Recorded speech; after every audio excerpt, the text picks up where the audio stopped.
42 మంది పెళ్లి కొడుకులు ఒకేసారి ముస్తాబై వచ్చారు.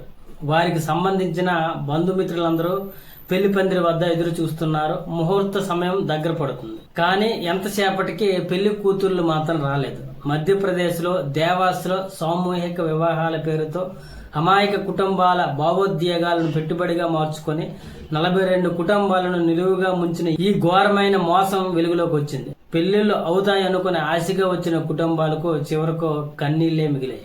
అయితే ఈ మోసానికి పాల్పడిన నిందితులు చాలా కాలంగా తమ కొడుకులకు పెళ్లిళ్లు కాక సంబంధాల కోసం ఇబ్బంది పడుతున్న కుటుంబాలను లక్ష్యం చేసుకున్నారు. వారి మానసిక బలహీనతను ఆసరాగా చేసుకుని సోషల్ మీడియా నుంచి డౌన్లోడ్ చేసిన కొందరు మోడల్స్ అందమైన అమ్మాయిల ఫోటోలను వారికి చూపించారు.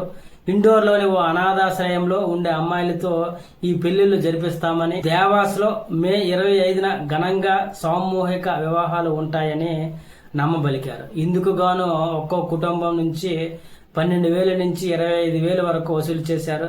ఇలా మొత్తం 42 కుటుంబాల నుంచి దాదాపు 10 లక్షల వరకు కూడబెట్టారు. అయితే ముందుగా కుదుర్చుకున్న ప్రణాళిక ప్రకారం మే 24వ తేదీ ఉదయమే పెళ్లి కొడుకులు వారి బంధువులు దేవాస్లోని రాధాగంజ్ క్లబ్ గ్రౌండ్లకు చేరుకున్నారు.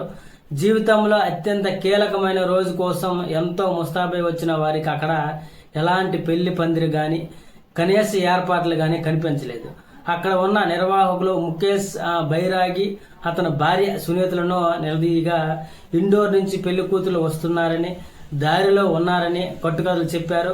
ఉదయం నుంచి రాత్రి 10 గంటల వరకు రకరకాల అబద్ధాలు చెబుతూ కాలయాపన చేశారు. చివరకు పెళ్లి కూతుర్లు రారనే నిజాన్ని, తాము మోసపోయామనే విషయాన్ని గ్రహించిన బాధితులు లబోదిబమన్నారు. తరువాత పోలీసుల దర్యాప్తులో ఈ దారుణమైన స్కామ్ వెలుగు ఉన్న అసలు నిజాలు బయటపడ్డాయి. నిందితుడు ముఖేష్ బైరాగిని పోలీసులు ప్రశ్నించగా ఇండోర్లోనే ఉండే తన అన్న దినేష్ దాస్ బైరాగి ఆ అనాథ అమ్మాయిలను పెళ్లిళ్ళు ఏర్పాట్లు చేస్తామన్నాడు.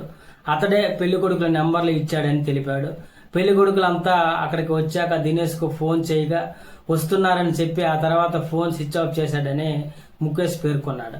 ఈ మోసంలో ముఖేష్ మామ నర్సింగ్ దాస్ బైరాగి మధ్యవర్తిగా వ్యవహరించినట్లు బాధితులకు ట్రాప్ చేసినట్లు తెలుస్తుంది. బాధితుల ఫిర్యాదు మేరకు స్పందించిన పోలీసులు ముఖేష్ బైరాగి, సునీత బైరాగి, దినేష్ బైరాగి, నర్సింగ్ దాస్ బైరాగిలపై మోసం కేసు నమోదు చేశారు. ప్రధాన నిందితులైన ముఖేష్, అతని భార్య సునీతలను ఇప్పటికే అరెస్ట్ చేయగా పరారులో ఉన్న మిగిలిన 2 కోసం గాలిస్తున్నారు.